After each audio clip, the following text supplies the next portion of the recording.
খুশি হবে। কথা কন ঠিক না বেটে? আমি আপনাকে ঘুম থেকে ফিরে রাখতে অনেক কৌশল করি, আমি আপনাকে মোবাইল টিপা থেকে ফিরে রাখতে অনেক কৌশল করি।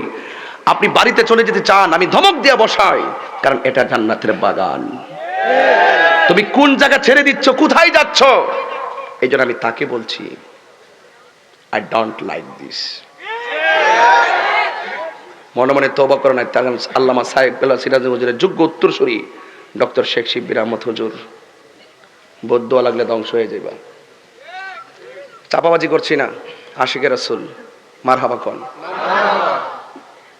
আর এরকম হবে ভাই, একদম ছোট্ট একটা যেই কেউ হোক, একদম যে কোনো একজন হুজুর হোক, মসজিদের ইমাম সাহেব হোক, কাহারও মন ভেঙ্গে কাহারও মন জোড়া লাগাইতে যায়েন না। প্রকৃত সন্তান মাকে মার শ্রদ্ধা করে, বউকে বউর মতন আদর করে। প্রকৃত সন্তান মাকে মার বুঝ দেয়, বউকে বউর বুঝ দেয়। আর যারা বিবেকে গজব পড়ে, তারা মার এক কথা কো, বউর আরেক কথা কো, দিয়া একটা ফ্যাস লাগায় বয় রাখে, ঘরের মধ্যে শান্তির করে অশান্তির আগুন। কথা কন ঠিক না বেটে? আমি যখন আসছি না, আমি গাড়িতে বসাছিলাম, আমি ফোন দিছি বাসায়, আমি বললাম আসসালামু আলাইকুম। আমার কেউ ওয়ালাইকুম সালাম, পিসা হুজুর কেমন আছেন? এটা কি ঘৃণা না ভালোবাসা? আমাকে এভাবে বলার দরকার আছে? দরকার আছে? কারণ এই জায়গাটা যদি শান্তি থাকে, আপনার সব শান্তি। কারণ আপনি একটু অসুস্থ হয়ে যান, দেখবেন আপনাকে কেউ ধরতে আসবে না, আপনার স্ত্রী আপনার পাশে থাকবে। কথা বলেন ঠিক না বেটে? স্ত্রী অসুস্থ হয়ে যাক, কেউ আপনাকে ধরবে না, কিন্তু স্বামী আপনাকে দেখবে। কথা বলেন ঠিক না বেটে? এই মানবতাটা হিউজ পরিমাণ যে ফ্যামিলিতে থাকে, এই ফ্যামিলিটা অত্যন্ত আশার আলো জ্বলে থাকে। কথা বলেন ঠিক কিনা বলেন? তো সবকিছু মিলিয়ে আমি রসুলের শান বলেছিলাম। কি বলেছিলাম? রাত্র 2টার সময় এখানে মানুষ বসে আছেন, আর তাহির হুজুরের সিলেটে ঢুকতে দিত না। এই লোকটা আইলে কি কোনো লস আছে? এই লোকটা আইলে কি কখনো দেখছেন যে তাহির হুজুর সিলেটে আইসা কোনো বিশৃঙ্খলা লাগাইছে? কিছু লোক আছে এই সিলেটের সুন্দর সম্প্রীতির বাগানটাকে নষ্ট করতে চাই। হ্যাঁ, পীরে পীরে দ্বন্দ্ব আমাদের মধ্যে, সব ঘরে ঘরে বায়ে বাই তো লাগে। একটা জায়গা খেলতে নামেন, কি লাগে জায়গা না, অনেক সময় আবার মিলে না। দ্বন্দ্ব আগেও ছিল, এখনো আছে, আরো থাকবে। তাই বলে বৃহৎ স্বার্থে আমরা অনেক সময় চুপ থাকি। কথা কোন ঠিক না বেঠিক? আপনি আপনারটা পালন করেন, আমি আমারটা পালন করব। এটা স্বাধীনতা। এটা কি স্বাধীনতা? পৃথিবীতে সবার নজরে সবাই ভালো থাকবে সবসময়, এমন হয় না। আমার নয় না আপনার ভালো লেগেছে, আপনার নজরে হয়তো আরেকজনকে ভালো লাগবে। এভাবেই তো পৃথিবীটা চলতেছে, ঠিক না বেটি? তো এখন থেকে আমি যে কথাগুলো বলতেছি, আপনাকে বুঝতে পারতেছেন? মানুষ আপনাকে নিন্দা করবে, সমালোচনা করবে, এটা পার্ট অফ লাইফ। এগুলো শুনতে হবে আপনার। সব সমালোচনাকে পায়ের নিচে রেখে আপনি নবীর ভালোবাসার চেতনা নিয়ে এগিয়ে যাবেন। এটা হলো আর্ট অফ লাইফ। আপনি এগুলো কান দিবেন না। জিন্দা থাকলে নিন্দা হবেই, প্রশংসা হবে স্মরণ সবাই। কথা বলেন ঠিক না বেঠি? আল্লাহ আপনাদের সকলকে বোঝার তৌফিক দান করুক। আমিন বলেন, আমিন বলেন। আজকে আমি একটা কথা বলবো। আমার নবী আল্লাহকে সচক্ষে দেখেছেন, কোনো সন্দেহ? যদি বলেন কোনো সন্দেহ নাই। যে নবীর কাছে স্বয়ং আল্লাহ গোপন নাই, সেই নবীর কাছে পৃথিবীর কিছু গোপন হতে পারে? ধৈর্য থাকবে তো ইনশাল্লাহ আপনাদের? ঘন্টা খানেক ইনশাল্লাহ। সময় দুরূদ শরীফ পড়ুন। আল্লাহুম্মা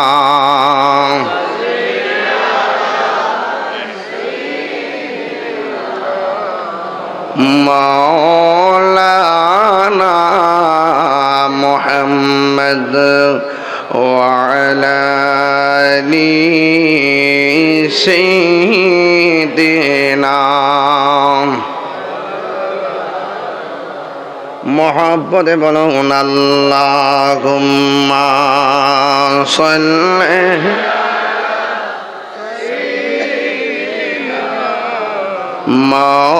মাওলানা মুহাম্মদ ওয়া আলা আলি সাইয়্যিদিনা।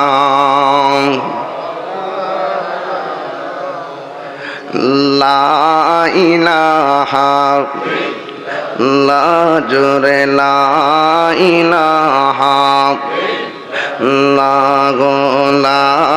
ইলাহা লা ইলাহা লা ইলাহা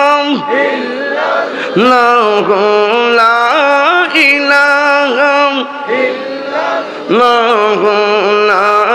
ইলাহা ইল্লাল্লাহ আল্লাহু আল্লাহু আল্লাহু আল্লাহু আল্লাহু আল্লাহু লা ইলাহা ইল্লাল্লাহ মুহাম্মাদুর রাসূলুল্লাহ সাল্লাল্লাহু আলাইহি ওয়াসাল্লাম। একটা জবান বন্ধ রাখবেন না, মহব্বতে মায়ার সই বলো সুবহানাল্লাহ। বন্ধুরি ও পুরুষের বাবারা, ও রবির বাজারের বন্ধুরা, আমি তুমি দুনিয়ায় আছি, একদিন কাকে ছেড়ে কে চলে যাব নাহি জানি। আমার বাবা একসাথে ছিল, আমার ছেড়ে চলে গিয়েছে আর আসে নাই। এটাই হলো মূল কথা। একদিন ফুলের সৌরভ আর মানুষের গৌরব চিরদিন থাকবে না রে বাবা। যুবক মায়ের আমার, কি দিয়া কি বুঝাবো? আমার নবী, আপনার নবী রহমাতুল লিল আলামিন হেরা গুহার মধ্যে চলে গেলেন। হেরা গুহাটা বড় ডেঞ্জারাস জায়গা একটা। বাইরে উঠতে গেলে বাংলাদেশের টাইম প্রায় 1.5-2 ঘন্টা সময় লাগে। আমি যখন গেলাম ওই মক্কায় যাওয়ার পরে আমার আম্মার নিয়ে গেলাম, আমার ভাইকে নিয়ে গেলাম। হেরা গুহার মধ্যে উঠতে যাইয়া 2 বোতল পানি, বরফের পানির মতো নিয়ে উঠলাম। উঠতে উঠতে পানিগুলা অনেকটা গরম হয়ে গেল। আবার আমরাও নিজেরা ফুফাইতে ফুফাইতে পান করলাম। নিজের গায়ের মধ্যে আর তৃষ্ণা মিটে না। একটু উইটা জিরায়া রেস্ট নিয়ে উঠলাম। কত কষ্ট। পাকিস্তানিরা ওই এখন সিঁড়ি করছে, সিঁড়ি। আমার নবীর সময় সিঁড়ি আসিন না। কেমনে জানে নবী গুইরা উঠছে, কত কষ্ট। বারবার মনে করলাম, হাইরে কাফেরের গোষ্ঠী, তোরা নবীরে মারবার লাগে কত ষড়যন্ত্র গর্জত। আর আমার নবী ওই জায়গার মধ্যে ওইটা আল্লাহর কাছে বিচার দিছে, আল্লাহ ও আল্লাহ, তুমি আমার যেই দায়িত্ব দিছ এই দায়িত্ব তো পৌঁছান লাগবো। ও আল্লাহ, এদেরকে তুমি হেদায়েত দিয়ে দাও। এইভাবে নবী আল্লাহর কাছে বলতো। আমার নবী এমন ভাবে উঠলেন, উঠার পরে আমার নবী এইভাবে উঠলেন। এই পৃথিবীর মধ্যে একটা মাত্র রমণী, যেই রমণীটারে আমার আল্লাহ নিজে সালাম দিছে, যার নাম হলো, যেই মহিলাটা সকাল দুপুর সন্ধ্যা আমার নবীর জন্য খাওয়ান নিয়া বারবার এই পাহাড়ের মধ্যে উঠছি। কেমনে যে উঠছে এখন চিন্তা করতেছি রে বাবা। এখন তো 3 বেলা ভাত খাইয়া এত কাছে মসজিদ পাইয়া নামাজে আমরা যাই না। এখন তো 3 বেলা ভাত খাইয়া এখন কেউ আমরা আল্লাহর নাম নিতে বাধা দেয় না। ওই সময় আল্লাহর জিকির করা যায় নাই, ওই সময় নবীর কথা বলা যায় নাই, ওই সময় কোরআন পড়া যায় নাই। এমন ভাবে কাফেররা অত্যাচার করেছে বন্ধুরি। ও বন্ধু, আমার নবী, আপনার নবী গুহার ভিতরে, কিন্তু ওই মহিলা যেই নবীনী আমার নবীর জন্য খাবার নিয়ে যেতেন, তার নাম হলো হযরতে খাদিজাতুল কুবরা রাদিয়াল্লাহু তাআলা আনহা, যিনি হলো সকল মুমিনদের মা, যিনি হলো সকল মুমিনদের মা। আমার নবীর জন্য খাবার নিয়ে যেতেন। এমন ভাবে স্বয়ং আমার আল্লাহ খাদিজাতুল কুবরা রাদিয়াল্লাহু তাআলা আনহাকে সালাম দিয়েছেন, এমন ভাবে নিয়েছেন। আমার নবী যখন ওই জায়গার মধ্যে ধ্যান করতেছেন, এর দ্বারা প্রমাণ পাওয়া গেলাম শুধুমাত্র মসজিদে নামাজ পড়লেই হবে না, মাঝে মাঝে কিছু পার্সোনাল মুরাকাবাও লাগে। কথা কোন ঠিক না বেটি?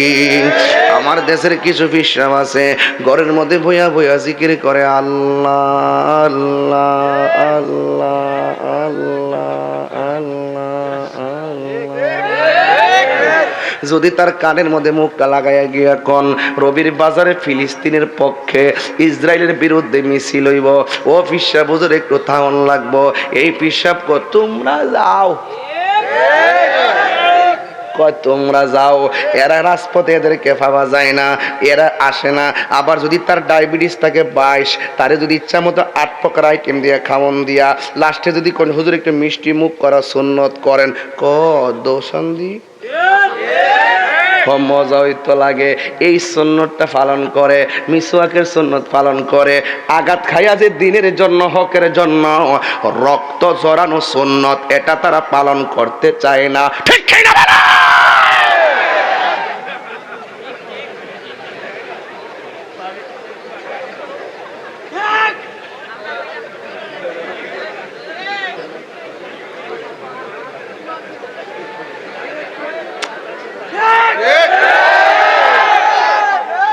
এগুলা মুনাফিক, এগুলার কারণে মুসলমান মাইন খাইতেছে।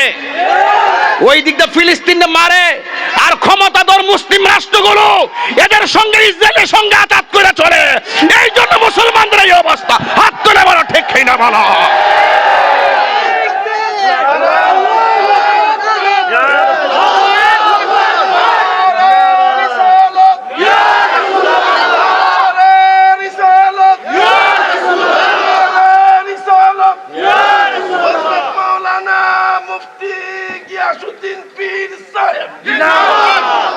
তুমি মিসওয়াক করা ফজিলত তো জানো, খাবার শেষে মাঝে সেটাও মানো। শুধু হক কথাটা উচ্চ সুরে বলতে পারো না, অন্যায় দেখে বারুদ হয়ে জ্বলতে পারো না। ঠিক কিনা? শুধু হক কথাটা উচ্চ সুরে বলতে পারো না, অন্যায় দেখে বারুদ হয়ে জ্বলতে পারো না। কেমন মুসলমান তুমি একটু ভাবো না, কেমন তোমার ঈমান একটু বলো না। কেমন মুসলমান তুমি একটু ভাবো না, কেমন তোমার ঈমান একটু বলো না। ঠিক কিনা? মুনাফিক না মুমিন? আমরা কি মুনাফিক না মুমিন? আরো জোরে বলুন, কান খুলে বলুন। খানকায় বসে ধ্যান করার নাম ইসলাম, জংলায় জংলায় গিয়ে মুরাকাবা করার নাম ইসলাম, পাহাড়ে গুড়ায় গিয়ে মুরাকাবা করার নাম ইসলাম। আর খানকায় বসে বসে নীরবে নীরবে ঘরের কোনায় বসে নামাজের মুসল্লা বিছিয়ে চুপি চুপি চোখের পানি ফেলে নতজানু হয়ে বসে চোখটা বন্ধ করে আজরাইলের কথা খেয়াল করে রুহটা চলে যাচ্ছে কথা ভেবে আমাকে গোসল করানো হচ্ছে, ঘাটের মধ্যে উঠানো হচ্ছে, মানুষ জানাজার মাঠে এসেছে আর আমাকে কবরে শুয়াবে। এই মানুষ কবরে নেমে চলে আসবে, আমার কবরে কেউ থাকবে না, একমাত্র আপন হবে নবী। এই নবীর বিরুদ্ধে কথা বললে আর খানকায় বসে থাকা যাবে না, রাজপথে নামতে হবে, রাজপথে নামতে হবে, রাজপথে নামতে হবে।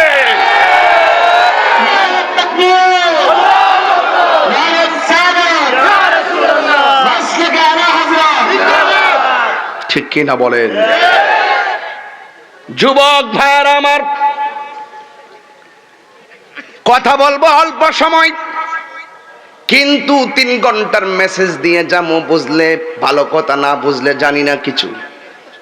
ভাইরা আমার, বোঝাই দিয়ে যায়, আমার নবী এত কষ্ট করে গুহার ভিতরে উঠেছেন। জিব্রাইল আলাইহিস সালাম নবীর কাছে আসলেন, আয়েশা বললেন ইকরা, পড়ুন। রাসূল বলছেন আনা বিকারিন, আমি পাঠক নয়, মানে আমি পড়তে পারি না, আমি তোমার কথাই পড়তে পারি না। যখন বলছে বিসমি রাব্বিকাল্লাযী খলাক, পড়ুন আপনার রবের নামে, আমার নবী ডক ডক করে পড়া শুরু করে দিয়েছেন। এই কথার ভিতরে একজন লোক বলে রাসূল নাকি বলছে আমি পড়তে জানি না। নাউযুবিল্লাহ। রাসূল নাকি বলছে আমি পড়তে পারি না, লিখতে পারি না। এই কথা বলে বলে জাতিকে ধোকায় ফেলতে চাই। এই জন্য ধোকার দিন শেষ বাবা শাহজালালের বাংলাদেশ। কথা বলেন ঠিক কিনা? আরো জোরে বলেন ঠিক কিনা? আমরা কি বলে গেলাম শাহজালালের নাম, আমরা কি বলে গেলাম শাহপরাণের নাম। গুরু গোবিন্দ পরা, কষ্ট হইতেছে আপনাদের? লাইনটা কি অপছন্দ হয়েছে? লাইনটা কিন্তু দর্শি বড় করা, বেলায়তের লাইন, হাকিকতে বেলায়ত। কথা কন ঠিক না বেঠি? অসুবিধা হইবানি রে বাবা। বেলায়ত গাইলে তো মাঝে